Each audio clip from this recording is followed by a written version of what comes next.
What started as a simple request for a single dollar on the streets of San Francisco became one of the most profound moments ever captured on camera. When a homeless veteran approached Hollywood legend Clint Eastwood with a question millions of Americans face every day, nobody expected what happened next.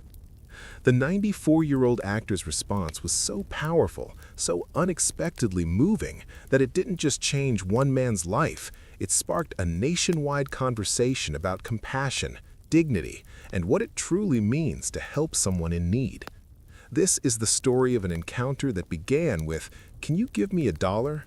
and ended with a moment that reminded an entire nation why Clint Eastwood remains not just a cinematic icon, but a true American hero. It was a crisp Tuesday morning in October 2024 when Clint Eastwood stepped out his favorite coffee shop in Carmel by the Sea, California. At 94, the legendary actor and director still maintained his daily routine. Early morning coffee, a walk to the quiet streets of the coastal town he once served as mayor. What made this particular morning different wasn't planned by anyone. Listled, a man who would soon change everything. James Mitchell, a 58-year-old Navy veteran, had been living on the streets for nearly 3 years. Like so many veterans struggling with homelessness, James's story was one of service, sacrifice, and a system that had somehow failed him despite his dedication to his country. He'd served 2 tours in Afghanistan, came home to an economy that didn't have a place for his skills, and watched his life slowly unravel through a combination of PTSD, job loss, and medical bills that consumed his savings. On this particular morning, James was sitting on a bench near the coffee shop, holding a small cardboard sign that simply read, "Veteran, anything helps, God bless." He had chosen this spot not because it was particularly busy, but because it was quiet, dignified. James had rules for himself about how he would ask for help, and maintaining his self-respect was paramount among them. When Clint Eastwood emerged from the coffee shop, James recognized him immediately. Here was a man who portrayed countless characters who embodied strength, independence, and the American spirit. For a moment, James hesitated. This wasn't just any passerby. This was Dirty Harry, the man with no name, the director who had told stories about American heroes for decades. But James was hungry, and more than that, he was desperate. So he did what he had done hundreds of times before with strangers. He stood up, approached respectfully, and made his request. "Excuse me, sir," James said, his voice barely above a whisper. "I'm sorry to bother you, but could you spare a dollar? I'm a veteran, and I'm just trying to get something to eat." What happened next wasn't captured by professional cameras or stayed for any audience. A local news crew from KNTV had been in Carmel that morning doing a story about small business recovery post-pandemic. Reporter Sarah Chun and her cameraman had just finished their interview when they noticed the interaction beginning between the Hollywood legend and the homeless veteran. Chun, recognizing both the potential newsworthiness and the sensitive nature of the moment, instructed her cameraman to begin recording from a distance with audio equipment that could pick up a conversation without intruding on the privacy of the moment. Clint Eastwood stopped walking. He turned to face James Mitchell fully, and for several seconds he didn't speak. Those who know Eastwood would understand that this isn't unusual. The man has built a career on meaningful pauses, on letting moments breathe before responding. But this pause felt different. It felt like a man taking the full measure of another human being. "What's your name, son?" Eastwood asked, his voice carrying that familiar, gravelly tone that had commanded attention in hundreds of films. "James Mitchell, sir. I served in the Navy." Eastwood nodded slowly. "Afghanistan?" "Yes, sir. 2 tours." Another pause. Then Eastwood did something that surprised everyone who witnessed it, including James Mitchell himself. He sat down on the bench next to the homeless veteran. "You know, James," Eastwood began, "I've been thinking about something lately. I've spent my whole career playing heroes, guys who solve problems with guns, with their fists, with clever one-liners. But the real heroes, they're guys like you. Guys who served their country and came home to fight battles nobody wants to talk about." James looked confused, unsure where this conversation was heading. Eastwood continued, "You asked me for $1, and I'm going to give you that dollar, but I want to tell you why. It's not because I feel sorry for you. It's not because I think $1 is going to change your life. I'm giving it to you because you asked with dignity. You stood up. You looked me in the eye. You told me you served our country, and you made a simple, honest request." The actor reached into his wallet and pulled out a single dollar bill, but he didn't hand it over immediately. "This dollar represents something, James. It represents the fact that you still believe in the basic human contract, that we help each other when we can." You could have taken what you needed. You could have given up on people entirely. But instead, you're here, asking politely, maintaining your dignity even when the world has knocked you down. By this point, several other people had noticed the conversation. A small crowd was forming at a respectful distance, including the news crew that continued recording. Eastwood handed James $1, but as James reached for it, the actor didn't let go immediately. "James, I want you to keep this dollar, but I don't want you to spend it. I want you to keep it as a reminder that your dignity is worth more than any amount of money. And I want you to remember that asking for help isn't giving up, it's the first step toward getting back up." Then Clint Eastwood stood up, but he wasn't finished. "Now about getting you something to eat," he said. "There's a diner about 2 blocks from here. The owner, Maria, is a friend of mine. I'm going to walk over there with you. I'm going to buy you breakfast, and I'm going to ask Maria if she might have some work for you, even if it's just a few hours a week washing dishes. Because what you need isn't charity, James.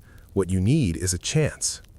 James Mitchell later told reporters that this was the moment he started crying. Not from shame, not from relief, but from something he hadn't felt in years. The feeling that someone saw him as a human being worth investing in. The walk to Maria's diner took about 10 minutes. During that time, Clint Eastwood and James Mitchell talked about the Navy, about movies, about the changes in Caramel over the years. Eastwood asked about James's family, his skills, his dreams for the future. By the time they reached the diner, James was standing straighter, speaking more clearly, engaging like someone who remembered what it felt like to have a conversation rather than just ask for help. Maria Gonzalez, who had owned the diner for 15 years and indeed knew Clint Eastwood as a regular customer, was initially surprised to see the actor walking with a homeless man. But when Eastwood explained the situation, her response was immediate and warm. "Anyone who served our country and has Clint's recommendation has a place at my table," she said. "And if you're looking for work, I can always use help during the morning rush." What followed was a breakfast conversation that lasted nearly 2 hours. Eastwood, James, and Maria talk about everything from military service to the challenges facing veterans to the simple pleasure of a well-made cup of coffee. Other diners, initially curious about the unusual group, gradually returned to their own conversations, but the atmosphere in the restaurant felt different, more connected, more human. By the time the news crew from Ken TV approached the diner, the story had already evolved far beyond a simple celebrity encounter. Sarah Chun, the reporter, understood that what she had witnessed wasn't just newsworthy, it was significant. "Mr. Eastwood?" she asked when he finally emerged in the diner. "Can you tell us about what happened here this morning?" Eastwood's response was typically direct. "A veteran asked me for help, and I helped him. That's what Americans do for each other. Or at least it's what we should do." But then he added something that would become the most quoted part of the entire story. "You know, we spend a lot of time in this country talking about values, family values, American values, traditional values. But the most important value we have is the simplest one. We take care of each other." James didn't need a lecture about pulling himself up by his bootstraps. He needed someone to see him as a person worth helping.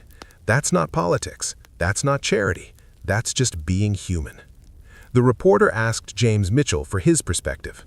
"I asked Mr. Eastwood for $1, James said, still clutching the bill that Eastwood had insisted he keep. But what he gave me was my dignity back. He reminded me that I'm not just a homeless person, or just a veteran, or just someone asking for help. I'm James Mitchell, and I have value.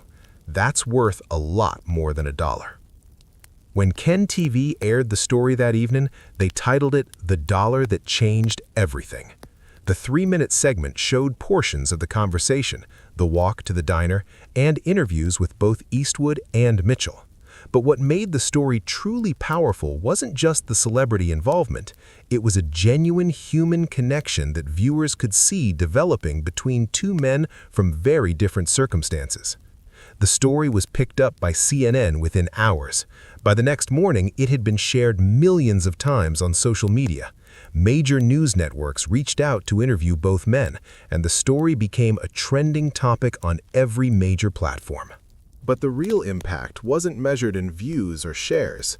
Within a week, Maria's Diner had received dozens of job applications from local veterans.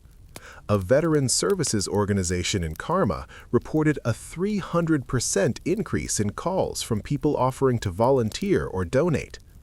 Most significantly, James Mitchell not only kept his job at the diner, but was promoted to assistant manager within a month, and, with Maria's help, found stable housing. 3 months later, James Mitchell appeared on Good Morning America alongside Clint Eastwood to discuss the ongoing impact of their encounter. "People ask me if I still have that dollar," James said during the interview. "I do. It's framed on the wall of my apartment next to a photo of me and Mr. Eastwood at the diner." But the real value wasn't in the dollar. It was in the reminder that every person you meet is carrying something, and sometimes the smallest act of recognition can change everything. Eastwood's response was characteristically understated. "James did all the hard work. He took the job, he kept the job, he rebuilt his life. All I did was buy the man breakfast." If that's newsworthy, it says more about what we've forgotten as a society than what we've accomplished. The story spawned numerous imitators and inspired what some social media users dubbed the Clint Eastwood Challenge. The idea of not just giving money to homeless individuals, but taking time to have a conversation, to see them as complete people with stories and skills and dignity. Veterans organizations across the country reported increased volunteer applications and donations in the months following the story. Several cities implemented new programs specifically designed to connect homeless veterans with employment opportunities, citing the Eastwood-Mitchell encounter as inspiration.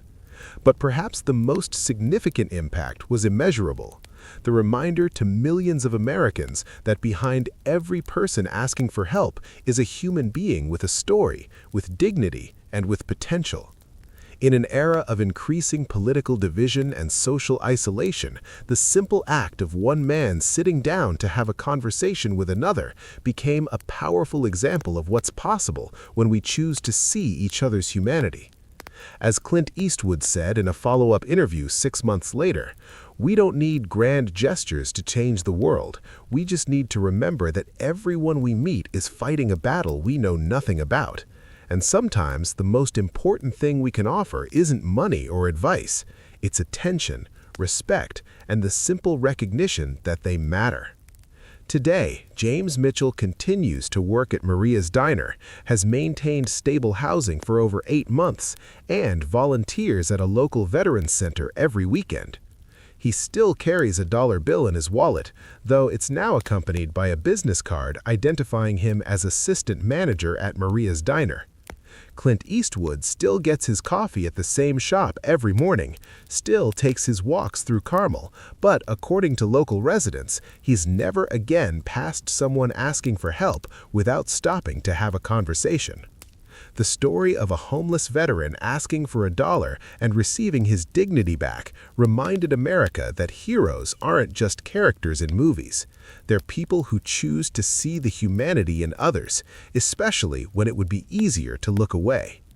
In a world that often feels divided by politics, economics, and ideology, the encounter between Clint Eastwood and James Mitchell proved that the most important values are still the simplest ones: compassion, dignity, and the fundamental belief that every person deserves to be seen, heard, and treated with respect. Sometimes change in the world really does start with a single dollar and a willingness to see the person asking for it as someone worth knowing.